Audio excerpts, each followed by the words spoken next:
Ladies and gentlemen, boys and girls, children of all ages, welcome to the greatest podcast known to man, but it's going to be a real one. It might be a little emotional.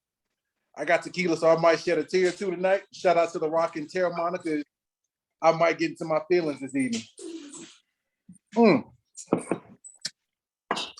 I am the illustrious, chocolatey, mahogany God himself, C. Turner, a.k.a. Chocolate Pudding, the Prime Minister of Duval County, you feel me? And I'm here to get emotional and bare my soul with y'all tonight. And I'm here to bare my soul with my brothers, so this way I could be all revolutionary and have a bunch of black men sharing their feelings on live on the internet, and it can't go nowhere because we real tonight. All right? It's out there.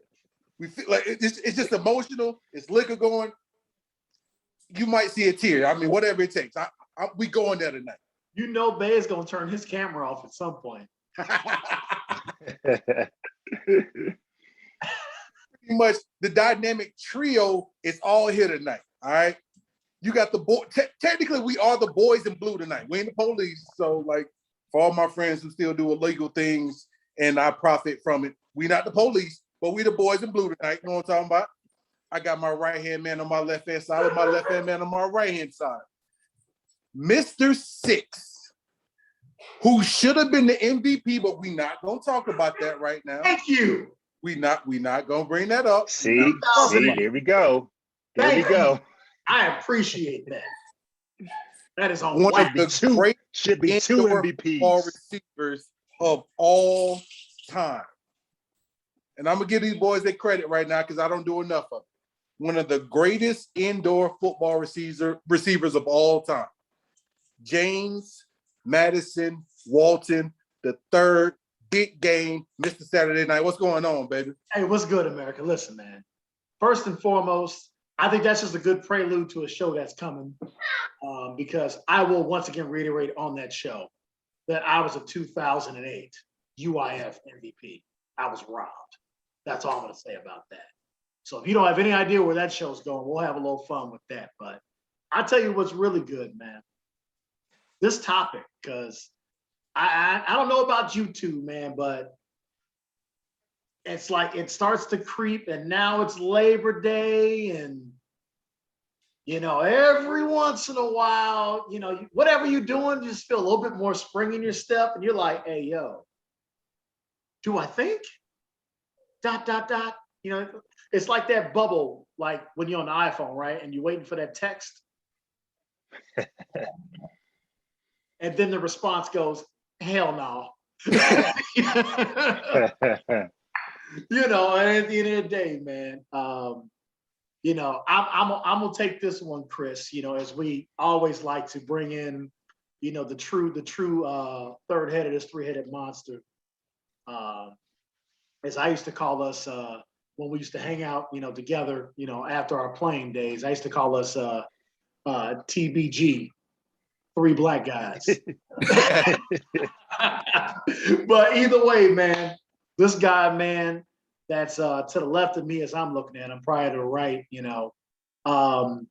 in my opinion, it's nothing worse when you have a great player who did win an award when you're up for that same award, but when they like flash it on the entire website for the world to see, and then it's your stats underneath him as he won the award. So, I guess I just didn't, I guess all Black Mikes look alike. I don't know, but yeah.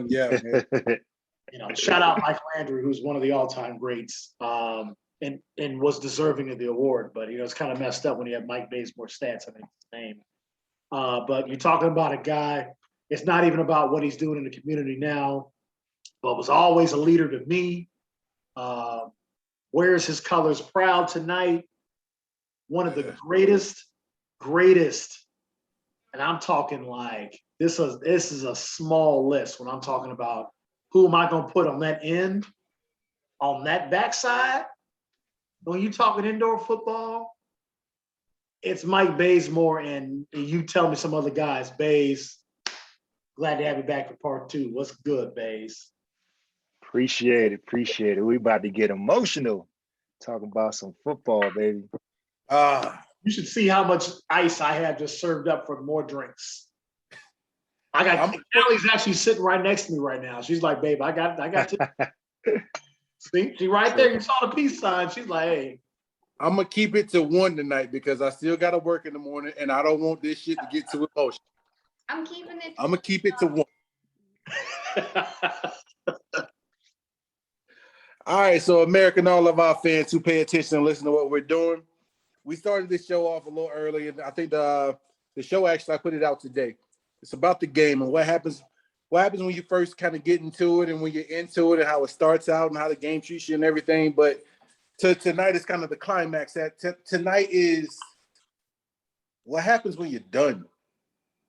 Like what happens when you're no longer number 15? What happens when you're no longer number 6 and they're not calling your name from the rafters anymore, and you don't look forward to Friday and Saturday nights because you go and get to hit somebody. You don't look forward to that Sunday afternoon when it's time to go play ball. Now it's like they say at Major Payne, I got to get a job. Like you got to work. Like there is no more strapping it up and strapping it on and doing what you need to go do and what you identified as for a greater part of your life, honestly.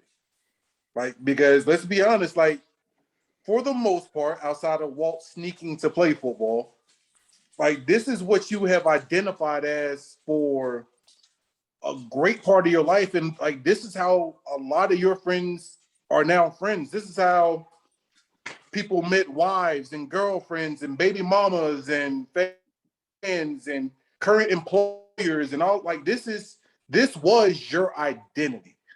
What do you do now that it's over? And I'm not going first. And you don't have. I want to set this table a little bit more, CT, to kind of what you were talking about. I think the kind of before the when it's over. I want to kind of set it this way. This is how you left it off, and this is where I knew the emotion would maybe come out more. It's more about the when you know it's coming. Yeah. That was where you kind of left us, and I didn't want to bypass that to when it's over because I think that's a very important thing for 3 guys, you know, that had different amounts of success, you know, within everything that they did. You know, we had 3 different careers after college, you know, and you look back and I think you guys, even with the experiences you had, you know, kind of looking at saying like, man, how many of my guys even kept playing? And you guys played on big rosters. And obviously, you know, my experience in Truman State, out of all my teammates, there's only one other guy that played significantly for some time. A guy named Pat Murray was stud O-lineman for us. And he ended up making it to the league and was in also practice squads, bounced around a couple of years and then gave it up after a couple of years of practice squad. Was good enough for him. And, you know, so we have that perspective of, you know, we had careers. And you guys obviously getting your opportunities right after college to try to make a team. So I think that's where we start is, when did you know? And I have no problem going first if you guys want a little time. That's why I put this shirt on. Me and Chris, we had different shirts on when we started, but this is always, shout out Charles Anthony, who I always say, and we were talking about him for the show, Charles Anthony, to me, is still the best football player I ever played with. Hands down. Never played with anybody who could be second on your team in touchdowns, but also be 4th in receiving yards, I think he was that year. He led us in rushing. He led us in rushing touchdowns. I think receiving touchdowns, he might have been 4th. He was 5th on the team in tackles. Best football player I played with in my life, and never wanted to come off the field. No. Guys like myself, when the game was over, I was done.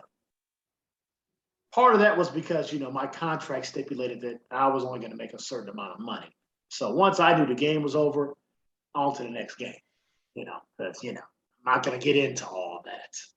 Not yet. Even though the NCAA has opened up their Pandora's box, I will not open up the Pandora's box on the show. I leave that for Chris Turner to do. Glad. But I'm going to tell you guys, for me, when I knew it was over, and I'm emotional about it. For me, I knew it was over before our 2010 season. I never told you guys that. For me, I knew it was over. Because I had been playing the game for one reason and one reason only. My goal was to see those three letters come across and sign something that had that. That's the only reason I played this game. And the difference between me and a lot of other people that can come into this conversation, guys we've had on this show, whatever, is that I am a true IFL player. My entire pro career was in that league. From when I was 23 years old and lost and trying to figure out what the hell I was, to even playing until I was 32, when we were still messing around with the Wolves and a lot of on and off years in between that. That's all I ever did. Those were all the opportunities ever afforded to me. So why this shirt always means something to me. And Chris, I still have that jersey. I told Chris, I still need to put my number on the back of that. I've never even done that. 2009, it was like I actually had it was like the junior year that you always dream of, whether it's high school or college. And I had that with these guys. Like, to just know, like, dude, they're really the only guys better than you at what you do right now are playing on Sunday. And there's only a few of those guys that you're putting above yourself. By the time we had gotten through that season, I knew how good I was. 2008, I believed I was that good. 2009, new system, new parameters, first time ever playing in elevation.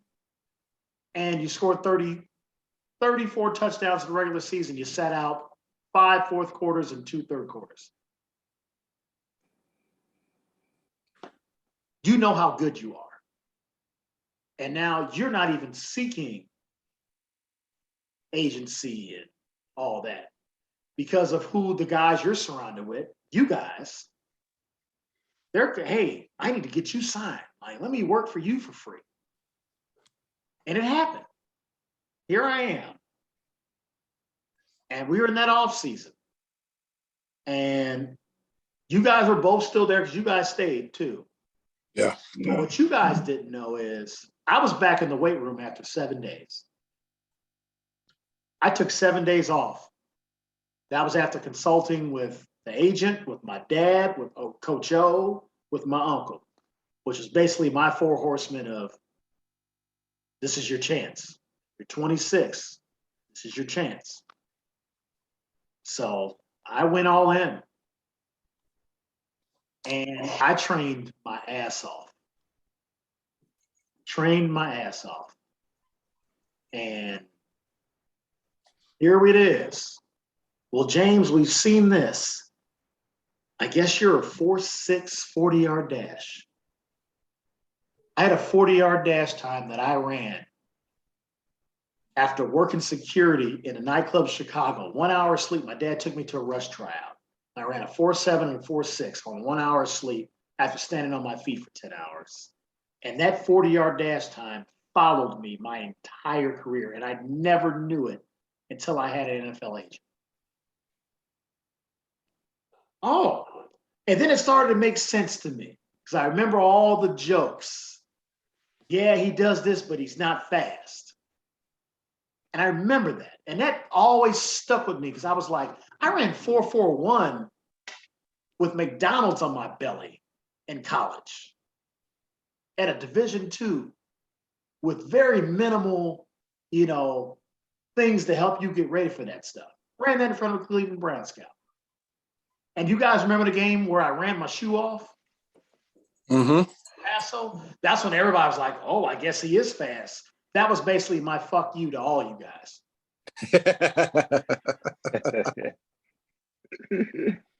That's when I actually knew I had everybody in my team's respect. Was that moment. It wasn't the 34 touchdowns before that. It was that play, because that was a 45-yard touchdown I caught. And I went from a standstill and lost my shoe and outran everybody to the end zone. Everybody's like, oh, we got a player. Like, oh, he is legit. It took to the semifinals for me to feel like I had my team's respect. And I've been the best player in this league, arguably, for 3 years. So let me interrupt real quick. Yeah, You outran, because I remember this El Paso team. You outran a cornerback from Auburn, a cornerback from Clemson, and a safety from Texas Tech. interesting. I didn't even know that. They were just jabronis to me. Hey, listen, it is no, they were a really good team. But I was actually the guy that always looked at secondary. It was always secondary where they played. And I don't even remember that. I do.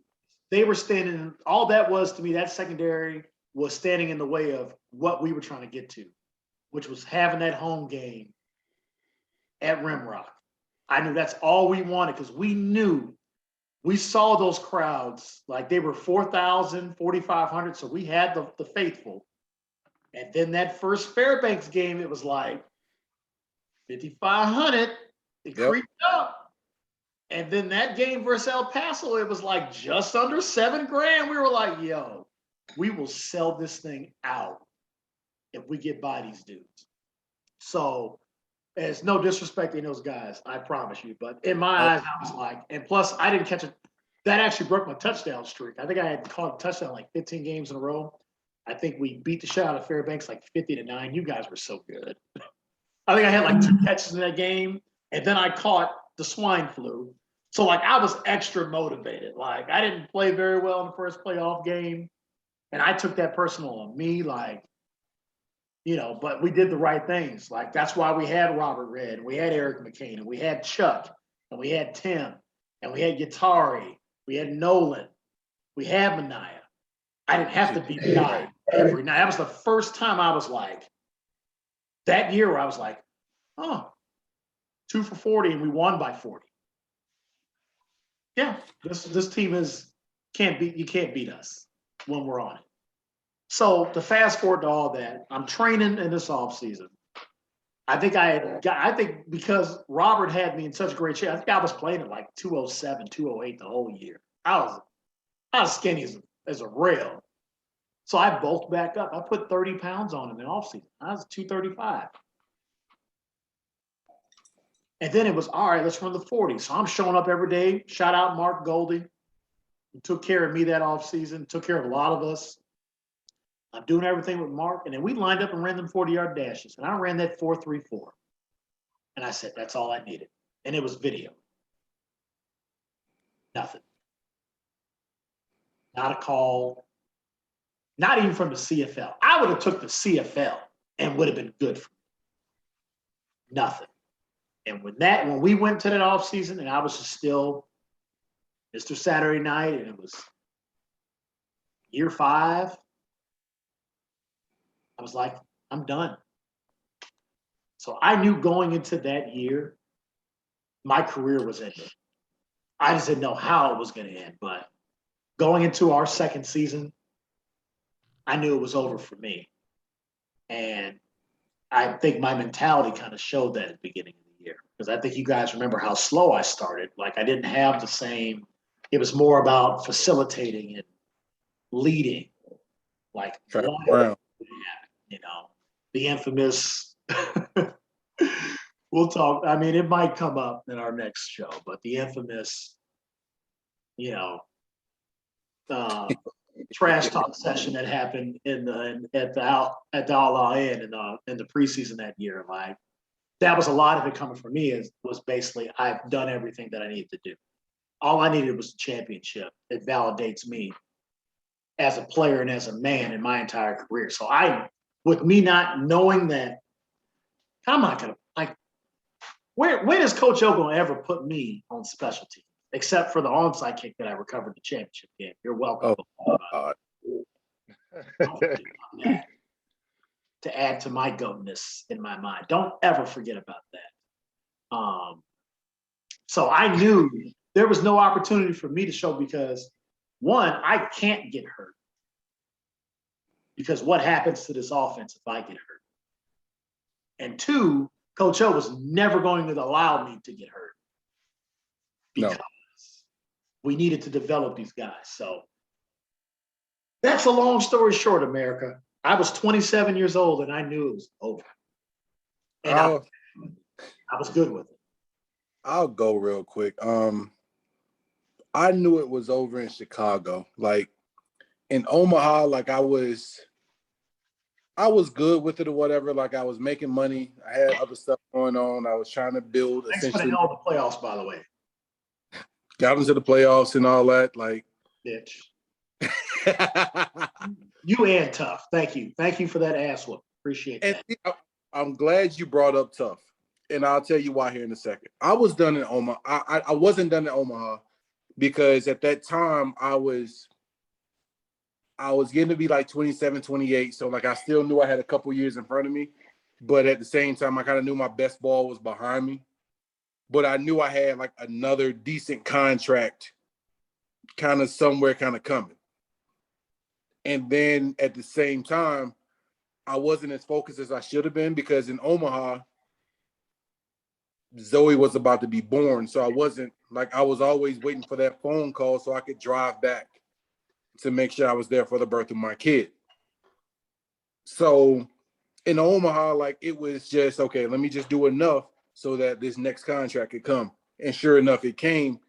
When I got to Chicago and I was offered essentially the most illegal deal in IFL, AFL fucking history. Because I was offered an IFL, AFL contract, which does not exist for those who are paying attention and know about indoor football. I essentially played for the Rush and for the Slaughter like different weeks. And the bulk of my money came from the Rush. And then Mongo made sure I got paid under the table for the Slaughter. R.I.P. Rest in peace, Mongo. I remember going into, it was the game against Sioux Falls. And I remember coming out, we captain, whatever, and Bazemore was on the other side, and Dixon was the quarterback and everything, and Sioux Falls was the juggernaut that they normally are and everything. Oh, you talking about Billings? You talking about Billings East? Yes, Billings. Oh, I'm sorry.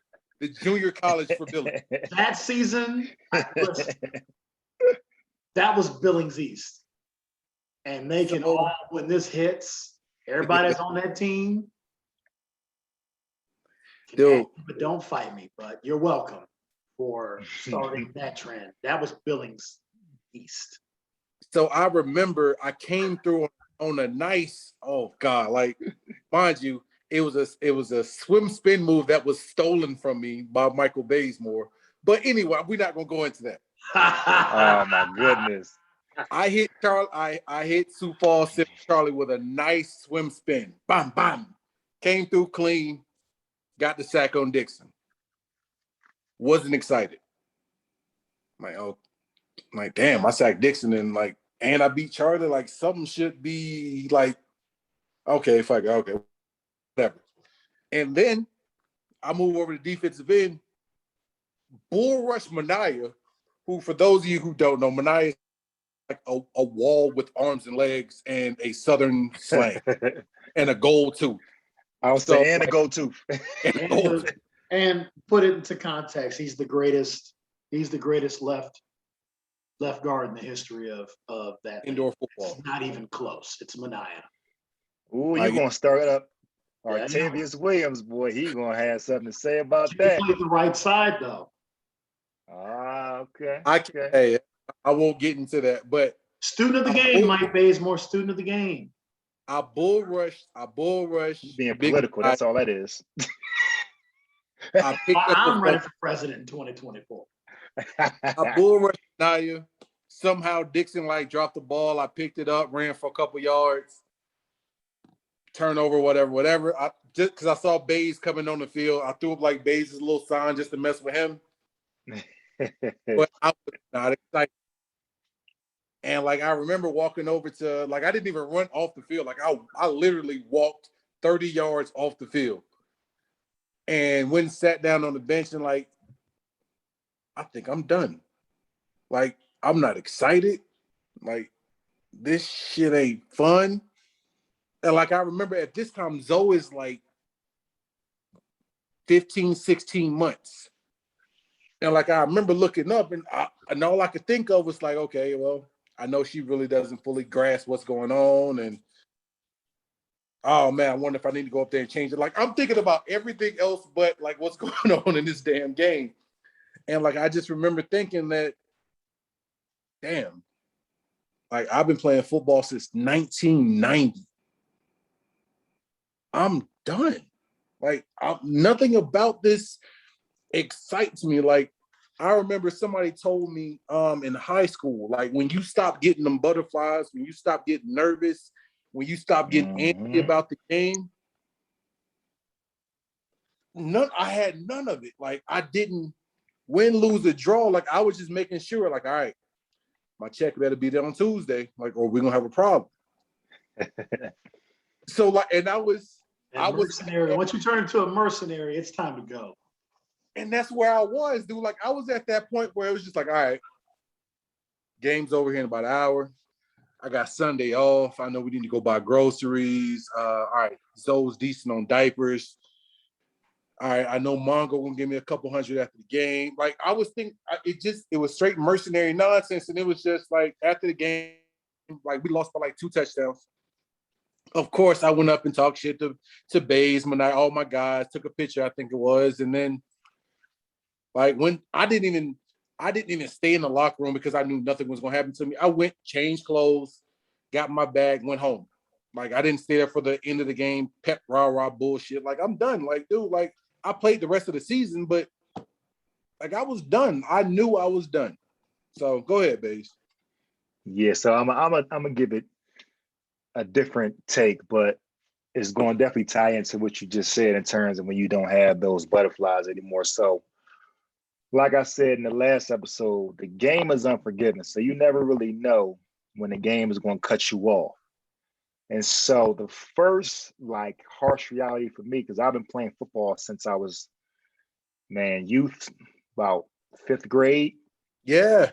So I always knew I was going to be playing, like from youth to high school, and then when I got my scholarship at Michigan State. But after my last game, my senior year, I thought I would have a shot at the NFL, went to the Lions rookie mini camp. But after that, it was just dormant. Nothing happened, right? And so I was sick. Like I couldn't even watch football. I only watched one game that next season. And it was when I went to Michigan State versus Penn State at Penn State. And my dog, my brother Travis Key, he was a couple years younger than me.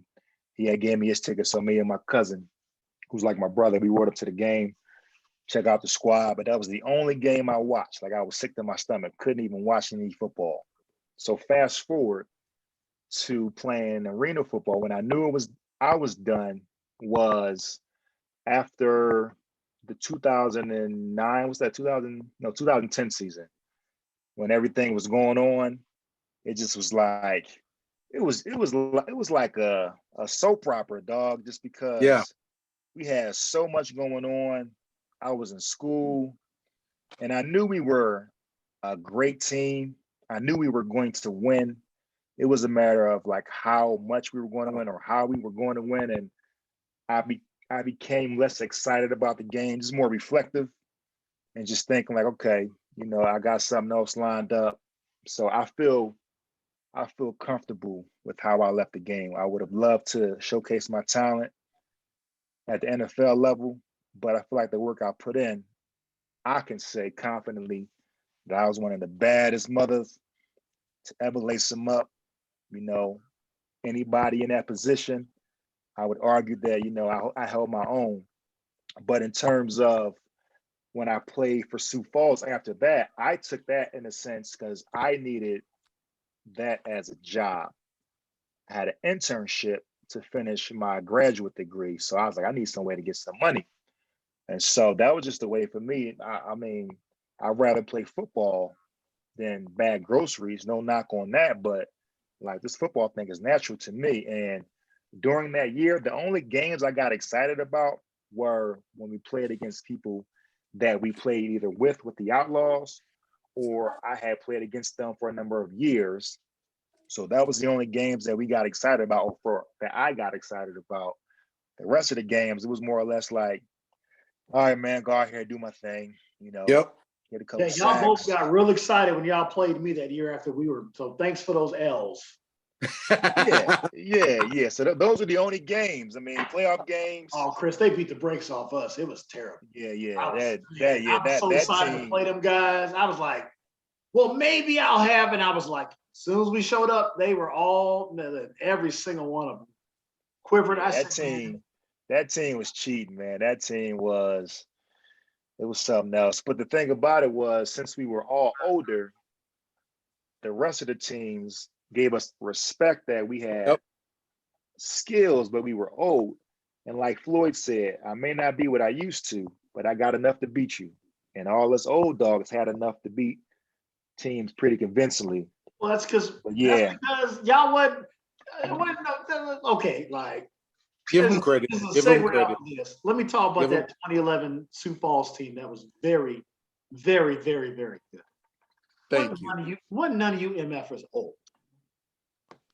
he was everybody. Well, it's three things I say. You got three primes. You got your Don't make me pre-prime. show this balding hairline off. Take this hat No, off. but hold on. So check this out. You got I didn't do as that. a player, you I'm got showing your the truth, pre-prime, you got your prime, you got your post-prime, right? Old A man. lot of us were in our post-prime, from myself, Landry, Rock, Satterfield, Corey. Man, I'm trying to think. He's naming. McIntyre, and then offensively, JT was in his post prime. JT played for 5 more. He played 3 more seasons. Well, you can extend. Well, yeah, you can extend that. I'm saying in terms of compare JT's pre-prime to when he was prime JT to when his later career. Like, different players, still productive. You can still be productive, but don't get it twisted now. Like, if you compare your later years to when you was like a dog, a young, fresh dog, and bounce back. Yeah. It's just, I mean, you can be productive, but it's not the same player. And you know it in your heart. And I knew, like, for me, I was slowing down. And my asset was always my speed and my quickness. Once I knew that was fading a little bit, I became more of a power rusher, but I had more speed with my game. And so when I was moving inside as a nose tackle, I knew I was kind of like, okay, I was strong enough to hold my own, but I was quick enough, similar to when I first came into the league as a defensive end. But yeah, your body don't lie, man. And that last year, my body was beat up. Like, I could barely get out of the bed after the second day from a game. So we got Saturday, we play games, Sunday, still got the adrenaline pumping. That Monday, by the hour, America, I'm out there just hurting, boy. this just happened because I'm going to mess with him because he messed with me on the phone during the draft. So I'm about to mess with him on my show. Mike Bazemore right there just admitted, based on what he was going through in 2011, that he was not as good as I was. Period. In the league. I'm talking about the IFL. Because in 2011, Baze, let me tell you something about your boy. Was that my lowest touchdown total in 5 years? At 18 for the season? Yes. But at one point, I was still leading the entire league in touchdowns. I had back-to-back. I'm not done. Don't cut me off on my show, on my saying. What point is he making? Together. I don't know. I'm about to go at Baze right now because I'm emotional. I'm emotional for no reason. Okay, I'm gonna stop. It's not that serious. I just like messing with Baze. Like me and Baze get to the best one-on-ones, but I ain't gonna have Baze cursing on my show. I ain't trying to do them like you. But I did want to say this, Chris. Like, I think you guys both tied into it, and that's what it became for me. You know, it was like, should have walked after 11. It should have just been done. Yeah. You play in 12 because I'll do anything for Coach O'Neil. I don't have this show without Coach O. So it goes without saying for me. So help them make a playoff run where we got bounced. And that was really like the end. I knew it was over then, but when I knew it was over, and I wanted to add this, was that 2012 season phase when I was in Colorado. And you were out, I think Chris was in Chicago. And Yep. this is the truth. This is what happened. I never saw, and it's different for you guys. I don't know, but I always like to call it seeing ghosts in football. When you start seeing ghosts, and we've heard it happen with quarterbacks. I don't know who they were talking about. Sam Darnold last year was seeing ghosts. Yeah. You know, it's basically whatever clicks in your brain where you start second guessing. And I remember we were playing, might have been Tri-Cities. I think it was Steve Whitehead and Houston were in town, and I had flown in and play for Colorado. And I dove for this ball like I always did, didn't get it, but I didn't see the wall either. I dove dead into the wall. I almost broke my neck. And that's the only person that knows about that is Coach O. Because you guys were doing your own things. Like I was in Colorado. That was a whole totally separate thing. I was broke my neck. I just got 90% range of this shoulder. Like it took a couple years. Like they thought I was paralyzed. And when that happened, I remember I got up, I laid there for a second, did the check, and I shot up quick just to make sure. And nothing was overly tingly. I just was like, oh, woo. And I started seeing ghosts from that moment on. And I didn't even practice that whole year. And anytime after that, it'd be in flag football. See a ghost and you just drop a ball and you're like, dude, it's flag football. There's no 2012 was when it was over. And then I came back in 15 because of just trying to do the right thing based on circumstances that were happening with that team.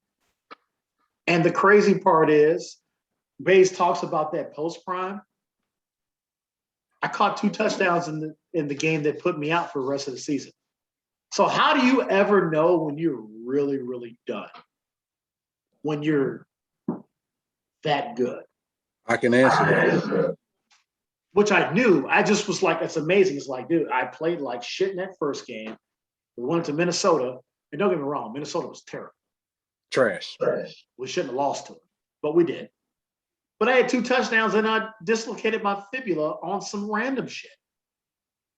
And I had my quarterback calling plays for me. He's like, oh, Walt's hot. Let's go get him the ball. Like, I never forget that, Chris. Like, I ran that post that I always ran. Dak missed me. And Chris said, run it again. Dak, just give him a catchable ball. He's got you. And that was going into the fourth quarter, Bays. So at 2015, at 32 years old, hadn't played padded football in 3 years. I was on my way to being player of the week in the league. So, but I still, even at that time, I even saw ghosts then. And I was doing that because I got laid off from work. Like they said, it's a job. When we all played together in 2009, it's what I love to do. And what I love to do is going to get me to where I wanted to be. It was going to get me to the job that I really wanted. Yeah. I wanted to do that for a salary that I knew could take care of me 12 months out of the year, not just the 5 or 6. So it just kind of ties into you guys too. Like, man, it's tough, man. I get really emotional about those years, man, because to this day, like I'm talking to like 2 of my best friends, like America, like these guys were in my wedding. We were in Chris's wedding. That's not by an accident. No. What football does to you. You know, I'll tell your story on this, Chris, just to keep you from crying. I should be the emotional one on this show. You guys got too much high profile stuff. Y'all too big to be crying. But You know, what's wild is I'd never forget because Bays was getting the same text I was getting, and so was Tough. And, you know, Chris's wedding was in Montana. And I remember him just letting us, like, he told me and Tough, he's like, listen, man, like, it's not like it's a record order thing, but I was letting y'all know, like, there's a good chance I'm already aware of what's going on in my life. But you three guys have been here for me since we've met each other. And if one of these guys falls out, I'm gonna need one of y'all to step in. And sure as shit, he called it and he knew. And we were like, dude, it's nothing. I had that video posted the other day, man. Also looking like Silk and shit. The greatest R&B group to ever take a picture of James Village posted the greatest Montana. R&B group ever. I saw that like a month or so ago. And I just, every time I saw this, man, it was such a fun day. I still have my shoes, Chris. Like, Of course you do. Yeah. Of course you fucking do. I mean, I keep a lot of shoes, but those shoes are special. Like, I'll always hold on to those shoes, man. So, I mean, that's why it's a big deal, America. Like, so it's like when you understand when it was great, like, and we had the privilege to understand, like, it was. I'm not going to speak for those guys, but I've never experienced anything in football like 2009. Let me say this. Where are we at on time right now? I can't tell. I'm used to seeing the. Yeah, because I'm on my phone. We started about 20 minutes late, so I think we are All right. And we'll do, honestly, we might have to do another stream of when like it's actually done. I'll say this. I started playing football in 1990 for my mom's ex-husband, for the Mount Hermon Blue Devils on the north side of Jacksonville, Florida. And I'll be honest with you, like I got to a point in my life where, and this is why I said I was glad you brought up Tough.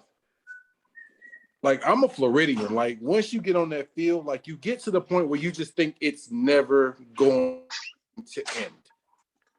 I.e. Tough Johnson. Like you get to a point where, you know what? They're gonna have to carry me off this shit. Like I'm like, this is what I do. Like this is what I love. Like this game is ingrained in me. Like basically this is who I am. Yeah, this is who I guess like the hot term now, like this is what I identify as. Like I am a football player. Like this is up, but that's well played. That's the hot term. I mean, yeah, I identify, whatever. But like I identify as a football player. And for a good part of my life, because like God, like from 1990, I just thought like, dude, like this is all I need. Like I don't like the women and the money is cool, but like put me on the field, give me whether it's 7 or 11 people to go against a referee, a whistle, and the fans, like that's it. Like that's not to get religious, but like when I pass on, like that's heaven to me. Like being able to suit up for a game and just playing my heart out. Like that's it. Like that's the epitome of like greatness to me. Now, me being older and everything now, like I realize you can't play forever, and I realize that this game gives as much as it takes.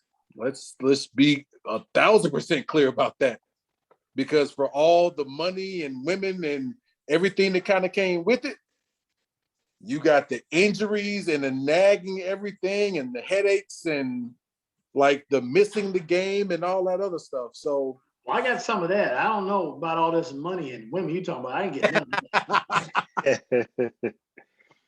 I'm being 100. I don't know where all this money came from. Well, and no, the game takes more than it gives, man. And when you talk about to kind of, bridge the gap between the last episode of this dysfunctional relationship between the game and you as a player, the reason why you keep playing it, those euphoric moments, man, they give you wings, bruh.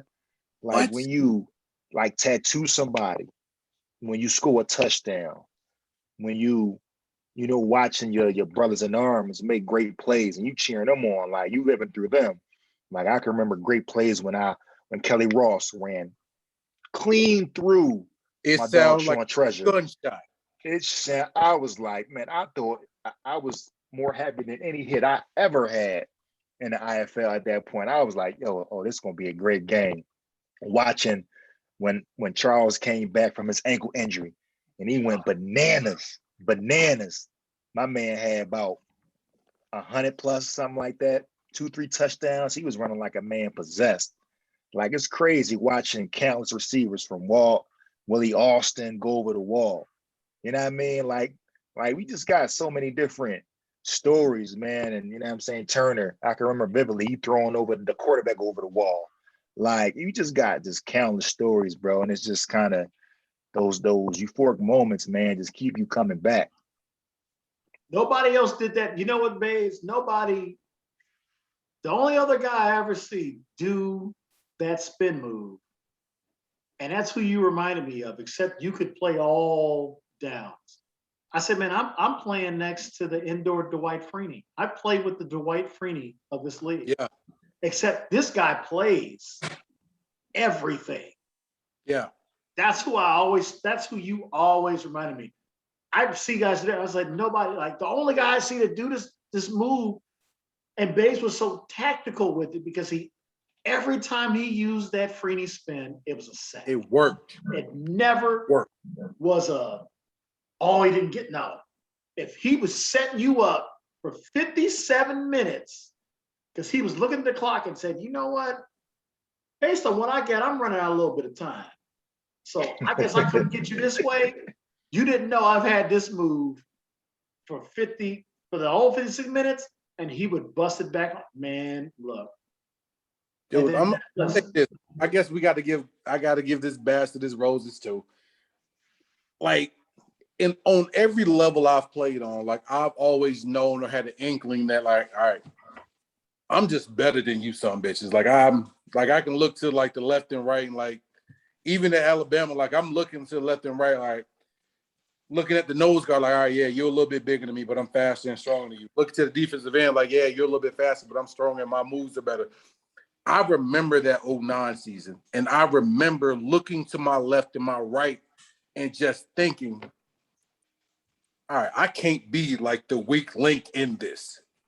I remember looking at Bays and looking at Landry like, all right, I'm not gonna let y'all take my money from me. Like there is no way on God's green earth, because I know, true enough, I didn't know how much everybody was getting paid, but I knew because of the competition and like how thirsty we were for sacks, I knew for a fact it was a money bag back there about to catch this snap, and one of us had to go get this bag. So I remember, and like I think about it to this day. Like I remember looking back, like to my left and my right in the Alaska game, my coming out game. I remember looking, and because Bonner was always like the fourth guy. I remember looking to my left and my right and just thinking, all right, if I don't show something tonight, and these assholes end up getting 4 and 5 sacks apiece, like they normally do, I might have to be back to California or Florida tonight. And like I had never been in that situation where I got pushed by my own guys because of their talent level.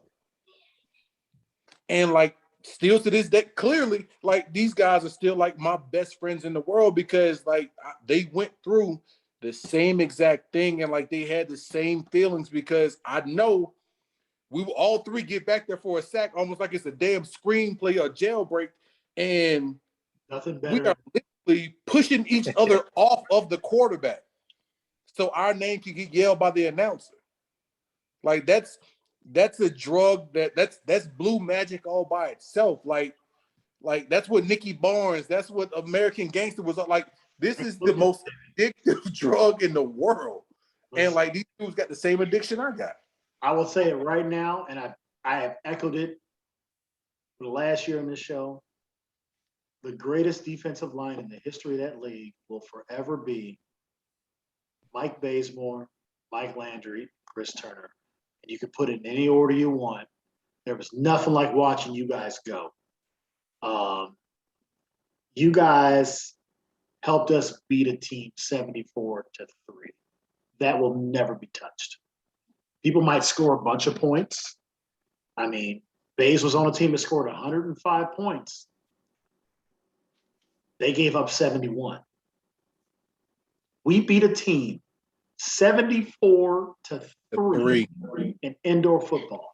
That will never, ever be touched. The only teams I can think of that were doing stuff like that were the 06 Outlaws in the NIFL. Because I saw some of them scores from Outlaw Dreams where they were beating people up. So, I say this with the bottom of my heart that we need to go to Give Me a Minute right now. And I'm going to tell you why. Because this Give Me a Minute can go two ways.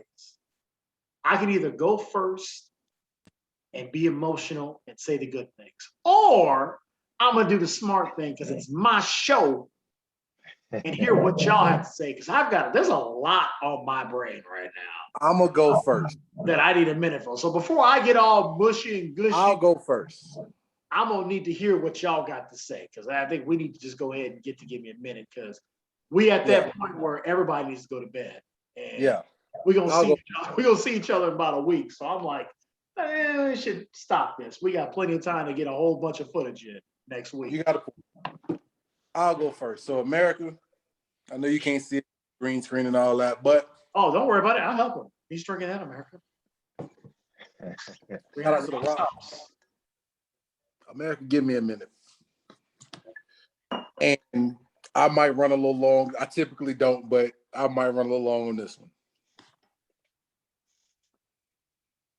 This game that I love to death, which I'm just now getting to the point where I can actually like watch it and not be overcritical of it, like has shaped my life to a point where it's ingrained that like I even still, when I go to the gym 4 times a week now, not because I'm training to get back into it, but like it's a part of me.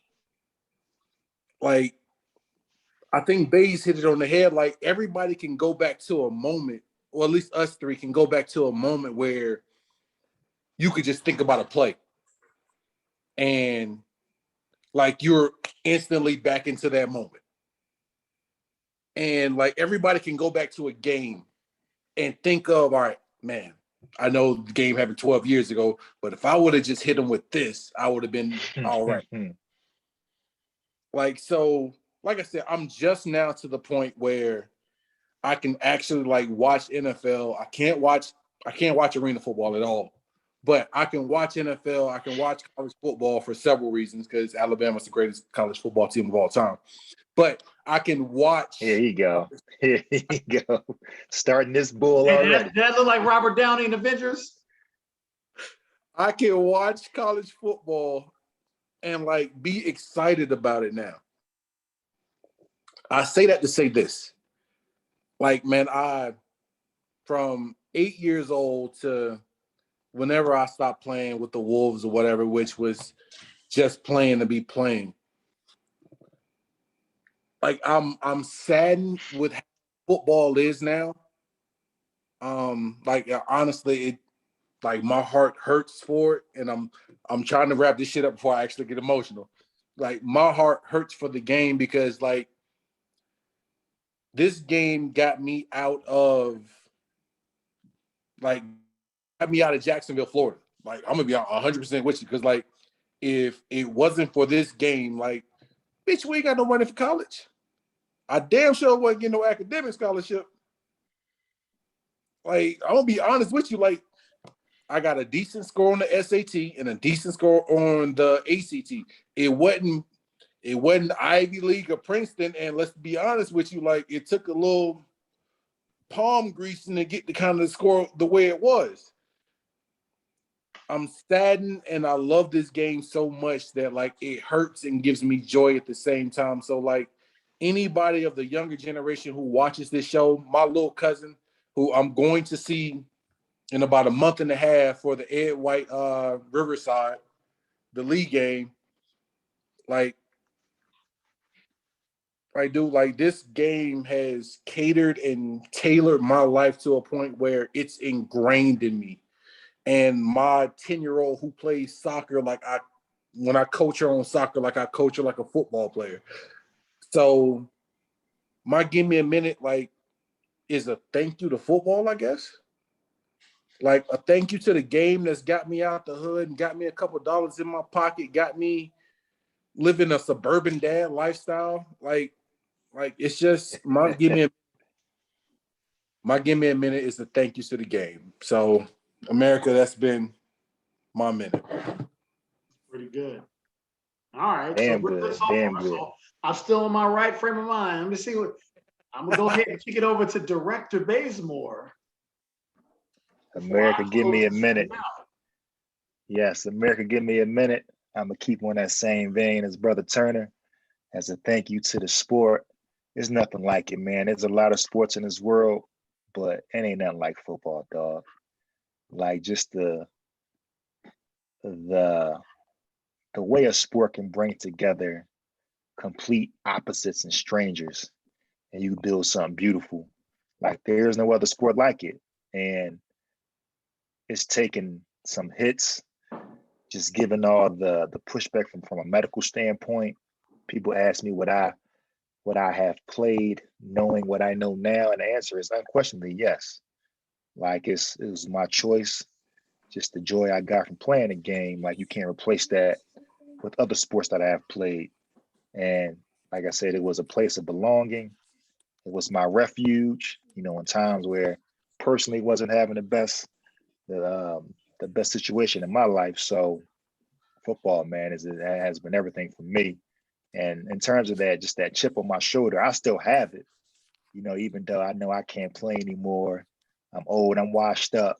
But in terms of like as a coach, like when I'm coaching youth football, I probably will start coaching high school football out here. Like, no, for one thing, and one thing certain, when you see me on that sideline, you better have your boys ready because they're gonna have that Coach Bay's chip, and we coming to knock you clean out. We snatching souls out here. So America, Mike Bazemore as a player, he's retired. He had his time, but as a coach, I'm damn sure coming. So America, that's been my minute. Yo, we just got a official Coach Bays is back announcement for the entire city of Billings. Hey, listen, y'all better come with the right juice box deal. Y'all better have the right colors. I would go with green and white. So, I mean, he might. Hey, listen, it's a lot easier path of travel for him. You know, Central and in Montana State are basically on like the same street. So I'm just saying, Billings Central, you got a guy there that loves the colors and he knows you guys. Hey, look, I live in the Heights, so you know. Either way, you got to take a trip. You might as well, hey, do the loop, right? You can do the loop. Hey, take what is it? Is that Rimrock? What's the road when you turn from the Heights? I always forget what the road is now. I've been gone for so long. Now that both of y'all ain't that a bitch. Shut the hell up. You'll be here in a week. Yeah. To visit. Well, okay. Oh God. Fuck y'all for making me get emotional. I've been very long-winded in this one. Because the game, obviously, I'm emotional in general. I mean, they were both at my wedding. I cried the entire time. But I'll take my last sip. And on top of that, just because I don't need to, but I'm gonna do it anyway, just shout out to the rock juice. Take a quick swig. America. Give me a minute. I appreciate both these men going the path they went. It's what I thought they would do with this episode. And the thank yous for me is I want to thank them. I want to thank my teammates because with somebody like me, is able to be in the company of these two guys and other guys I played with, broad shoulders to be able to stand on, man, you're always grateful. And this is what I will say to anybody who has been the underdog when it comes to this game. Because if you only know me from 2009 and 2010, that's never the whole story with me. See, when these guys were 16 years old, they were both about 6 foot, 6'1", 215, 220 pounds, 17, 18-inch necks, and just phenomenal athletes. And they're still great athletes to this day. I can vouch for that because I've seen them both move in their 30s. They move way more than I do. I can barely play golf without my feet hurt these days. Those golf clubs have done nothing for me, guys. I still suck. But the point is this. And what that team meant to me in 2009, and Chris mentioned it when he was talking about El Paso, and he understood who was on that team. And that's what I did my entire career. I always looked for validation within a game that I didn't necessarily fit into. I admit that I'm a basketball player that fell into football because I had a great set of hands. This came easy to me because I was doing that when I was 4 years old. I just never knew that it was a football that would take me there. You know, I'm hitting 75-mile-an-hour fastballs when I was 10 years old. I didn't know that catching a football at 70 miles an hour from Dusty Burke when I was 19 years old would lead me to him starting my indoor career in Bloomington. I've always had to be the guy that had to chase who I was going against. I always felt like I never got my due. So for me, from the bottom of my heart, I talk a lot of shit about those years, and rightfully so because I earned it. I earned it. But it's because of the guys I played with. I played with guys that were in places I never got the opportunity to see, whether it was their high school games, being top 100 college players, playing in these big programs, playing Division I football. So for me, every time I lined up, it was to go, I belong. And I'm grateful to every player that I've ever played with because that's what I got the opportunity to do. I got to prove that I belong, and I got to prove how good I was. So at the end of the day, didn't matter when you played with me, where we were at Burr Ridge Middle School playing flackle football, as we discussed in the last show, which is absolute hilarity. Like to talk about it now. It's like, yeah, I did that shit. Terrible. To the guys that played over me when I had one catch on freshman A and I was playing freshman C, to, you know, RIP Randy Walker, you know, realizing that I wasn't the guy, to Truman State, giving me some of the best friends I ever had, but also keeping me from my dreams. And to these two guys and all those other guys, I'd be here all day if I named all my indoor teams. Thank you. Because without that, there is no Mr. Saturday Night. There is no confidence that I have. I don't even have my wife now. I'm so grateful for everything that's happened. My life is exactly where it's supposed to be, and it's better. And now that I've done that humble shit, because it's the truth. It's not our show, Chris, if I don't do exactly. I knew this shit was coming. I want this to also be known from here on out as a disclaimer. Don't you ever think in anything, in any aspect, that I will not compete and beat your ass. Period. You ought to be thankful for the wife that just had to step out. But I will always want to win. That's also a thank you to my teammates. Because at the end of the day, they push me. I've got a director of athletics in one screen. I've got a guy that's running his thing down there, beautiful family.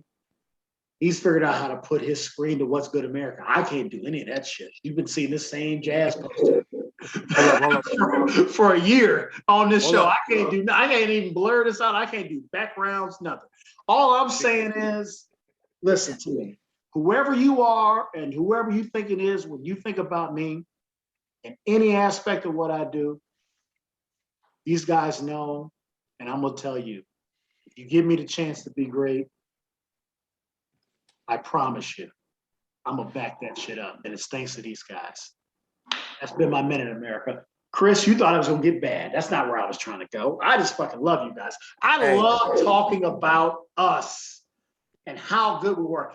Listen, we easily could have competed in a preseason game in the NFL and lost. Hey, just because I'm super vain and I'm a bit of a dick. My title is intake specialist and development coordinator, just so we can get that.